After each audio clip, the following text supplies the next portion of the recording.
दोस्तों आजकल भारत के कई राज्यों में इस तरह का फॉर्म भरा जा रहा है जिसे एसआईआर फॉर्म या फिर मतदाता गणना प्रपत्र कहा जाता है, जिसे भरने में 99% लोग कंफ्यूज हैं। और इसे आसानी से कैसे भरा जाता है मैं आपको बताऊंगा, वो भी चंद मिनटों में। तो चलिए भरते हैं इसे। और इसको भरने के लिए सबसे पहले आपको इसको ओपन कर लेना है, मतलब पेपर को रख लेना है। और इसमें आपको दो कॉलम शो होगा। और पहला कॉलम जिसमें लिखा होगा कि पिछले एसआईआर में मतदाता सूची में मतदाता का विवरण, और फिर दूसरे कॉलम में आपको लिखा होगा कि पिछले कॉलम में दिए गए रिश्तेदार का विवरण जो पिछले एसआईआर में है। ठीक है। और इस पहले कॉलम को भरने के लिए सबसे पहले आपको 2003 का जो लिस्ट है ना उसको डाउनलोड कर लेना होगा। और लिस्ट को डाउनलोड करने के लिए मैंने और एक वीडियो बना दिया है, तो उसको जाकर के आप देख लें, जिसमें आप सिंपली उसको डाउनलोड कर सकोगे और उसको देख भी सकोगे कि कौन सा नंबर में आपके पापा या फिर दादा का नाम है, और सीरियल नंबर वगैरह सब कुछ वहाँ पर मिलेगा। ठीक है। और इस फॉर्म को भरने के लिए सबसे पहले आपको जानना ये जरूरी है कि अगर आपने 2003 में वोट दिया था तो ये वाला कॉलम भराएगा, और अगर आपने 2003 में वोट नहीं दिया था तो ये जो है ना 2 नंबर वाला, ये वाला पिछले कॉलम में दिए गए ये वाला आपको कॉलम भरना पड़ेगा। तो चलिए जानते हैं सबसे पहले कि इस पहले कॉलम में क्या भराएगा अगर आपने 2003 में वोट दिया है तो। सबसे पहले ये जो मतदाता का नाम है ना, यहाँ पर आपका नाम डलाएगा। अगर आपने 2003 में वोट दिया है तो यहाँ पर आपका नाम डलाएगा। ठीक है। और आपका फिर वोटर कार्ड नंबर डलाएगा। ठीक है। फिर आपके पापा का नाम यहाँ पर डलाएगा। जो लिस्ट में आपका नाम होगा तो उसमें आपका पापा का भी नाम होगा तो वो यहाँ पर डलाएगा। और संबंध में फिर पिता का नाम डलाएगा।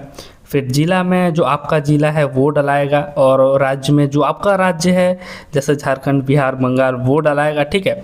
और विधानसभा क्षेत्र का नाम जो है ना इसमें डलाएगा कि आप जिस भी विधानसभा क्षेत्र में आते हैं उसका नाम डलाएगा यहाँ पर। और फिर यहाँ विधानसभा क्षेत्र संख्या डलाएगा, भाग संख्या और क्रम संख्या, ये तीनों आपको मिलेगा 2003 के वोटर लिस्ट में। ठीक है। और ये दूसरा वाला कॉलम जो है ना पिछले कॉलम में दिए गए रिश्तेदार का विवरण जो पिछले एसआईआर में है, ये सबसे सिंपल है मेरे भाई। ठीक है। इसमें आपको अपना डिटेल नहीं डालना है, इसमें अपने पापा का डिटेल डाल देना है। जैसे कि नाम में आपके पापा का नाम होगा। ठीक है। एपिक संख्या में उनका वोटर कार्ड नंबर होगा, जैसे कि एपिक संख्या मतलब वोटर कार्ड नंबर ही होता है। और रिश्तेदार के नाम में आपके दादू का नाम होगा, यानी कि पापा के पापा का नाम होगा। और यहाँ संबंध में पिता हो जाएगा। जिला में वही जिला आपका डाल देना है जो आपके पापा का डिटेल में है। ठीक है। और राज्य में वही राज्य, और विधानसभा क्षेत्र आपका, आपके पापा का, आपके दादू का, आपकी मम्मी का, सारा एक ही होगा तो वही चीज़ डाल देना है।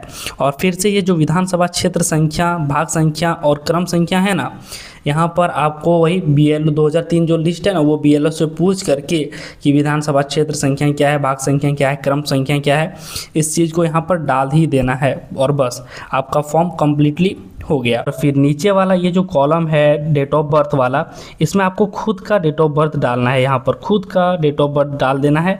ठीक है। और उसके बाद यहाँ पर आधार संख्या, अगर आपका आधार है, वैसे भी आजकल सबका आधार होता है, तो आपको खुद का अपना आधार कार्ड नंबर यहाँ पर डाल देना है। और फिर यहाँ पर जो है मोबाइल नंबर, खुद का मोबाइल नंबर डाल देना है। और फिर जो पिता अभिभावक का नाम, अपने पापा का नाम डाल देना है। और यहाँ पर उनका वोटर कार्ड नंबर अगर आपके पास है तो डाल देना है। वैसे भी 90% लोगों के पास पापा का वोटर कार्ड नंबर होता है तो वो चीज़ डाल देना है। और यहाँ पर माता का नाम, उनके मतलब आपके जो माँ का नाम है वो डाल देना है। उनका वोटर कार्ड नंबर यहाँ पर सिंपली डाल देना, अगर है तो ठीक है, नहीं है तो कोई बात नहीं। और पापा वाला में भी वही है, अगर है तो कोई डाल देना है और नहीं है तो कोई दिक्कत नहीं। और अगर आपकी शादी हुई है तो यहाँ पर पत्नी का डिटेल डाल देना है। ठीक है।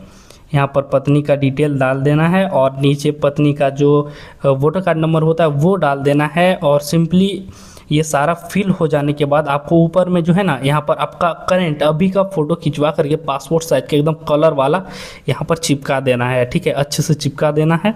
और नीचे में आपको साइन कर देना है अगर आप एबल हैं तो, और फिर अनेबल हैं तो आपको पापा का साइन करा देना है या फिर मम्मी का साइन इस जगह पर करा देना है। ठीक है।